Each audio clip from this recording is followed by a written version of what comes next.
Markovs of Karlov Manor are bringing back special guest cards, so here's everything you need to know about them, including what the odds are to open them and which ones you should be looking for.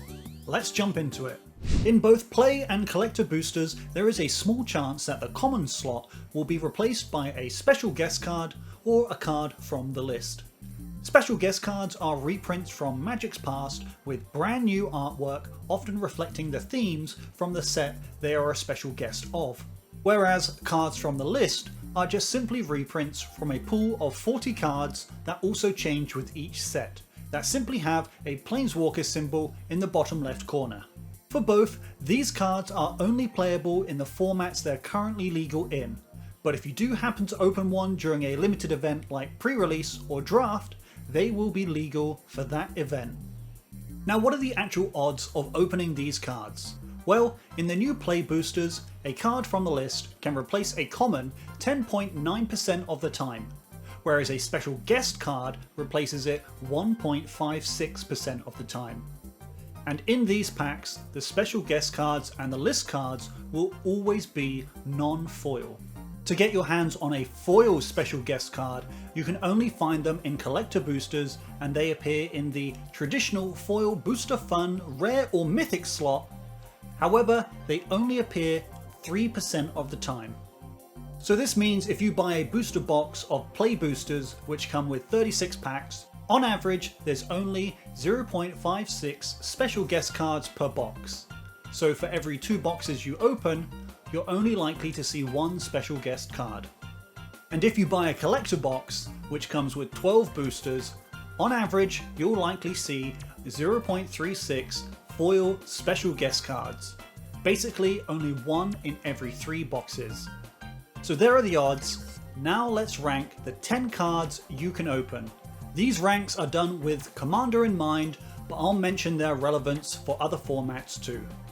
Starting with the worst one of the bunch, in the number 10 slot we have Tragic Slip, a 1 mana black instant that gives a creature -1/-1, or if a creature died this turn, it gets -13/-13 instead. Tragic Slip pales in comparisons to removal like Path to Exile and Swords to Plowshares, and this card sees practically no play in any of the major formats. It's going to be a real bummer to hit your 1% chance special guest card and to see this card staring back. In the 9th spot we have Crashing Footfalls, a card you can suspend for a single green mana to eventually get 2 4/4 Rhino tokens with Trample. Now this card is the cornerstone of one of the best modern decks to date, however it sees absolutely no commander play. Unlike Tragic Slip, at least, if you open this card and you don't play Modern, you should have no issues trading it away. In the 8th spot we have Victimize, a 3 mana black sorcery that lets you reanimate 2 creatures with the additional cost of sacrificing another creature if the spell resolves. 3 mana to reanimate 2 creatures is excellent value, and the cost of sacrificing another creature is a pretty easy price to pay for any deck in black. While it still sucks that this is simply an uncommon, the artwork is amazing and it's great in Commander. Coming in at number 7 we have a personal favourite card of mine, Ghostly Prison, a 3 mana white enchantment that makes it so creatures can't attack you unless their controller pays 2 mana for each creature attacking you. We have here another card that sees lots of play across Commander, both in enchantment decks, control decks and pillow fort decks. Again, this is just another uncommon, but at least it slots into a good number of decks. At number 6 we have Drown in the Loch, a blue-black 2 mana instant that either counters a spell with mana value less than or equal to the number of cards in its controller's graveyard, or destroys a creature with mana value less than or equal to the number of cards in its controller's graveyard. While it does see some fringe play across Pioneer and Modern, Mill Commander is where this card shines.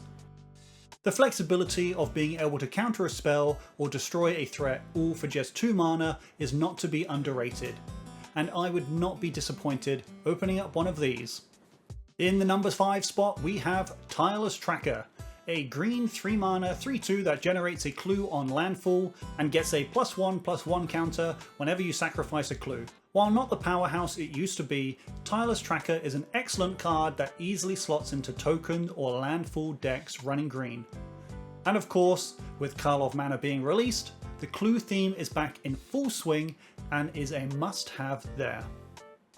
Coming in at number 4, there's Fabricate, the older blue brother to Idyllic Tutor. Fabricate is a 3-mana blue sorcery that searches your library for an artifact card and puts it into your hand. Fabricate is an absolute staple for any artifact deck running blue, as there are many powerful artifacts it can search up. While not as powerful as vintage staple Tinker, Fabricate still shows up in nearly every artifact commander deck. Alrighty, top 3 time, and we have Gamble to kick us off. One of, if not the best, tutor in red. Gamble is a 1-mana sorcery that lets you search your library for any card and put it into your hand. You then discard a card at random.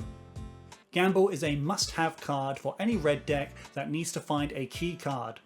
Whether that's something like Muxus Goblin Grandee in your Goblin Kindred deck, or the combo piece you need in your Drago the Shipwrecker deck.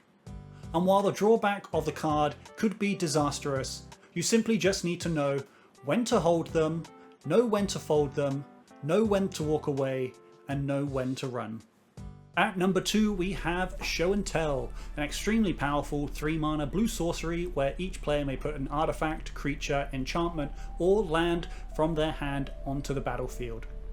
This card is so powerful it is one of the 2 namesake cards from the Legacy deck, Sneak and Show, which aims to cast the spell on turn 1 and put either an Omniscience or Grizzlebrand into play. While this card is a bit more risky to play in Commander, the player casting the spell is usually the one to get the most benefit from it, as their deck is generally built around this sort of play.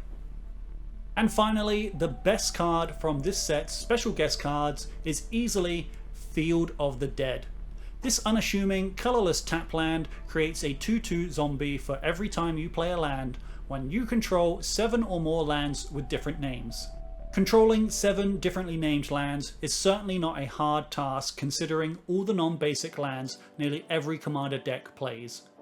Obviously, this card is an absolute powerhouse in decks that look to play multiple lands per turn, and it even gets more out of hand when you use something like Thespian Stage or Vesuva to copy it. So there's all the special guest cards and the odds of opening them. Which ones are your favourite? As always, be sure to like the video if you learned something, and subscribe if you run more than 5 lands in your commander deck.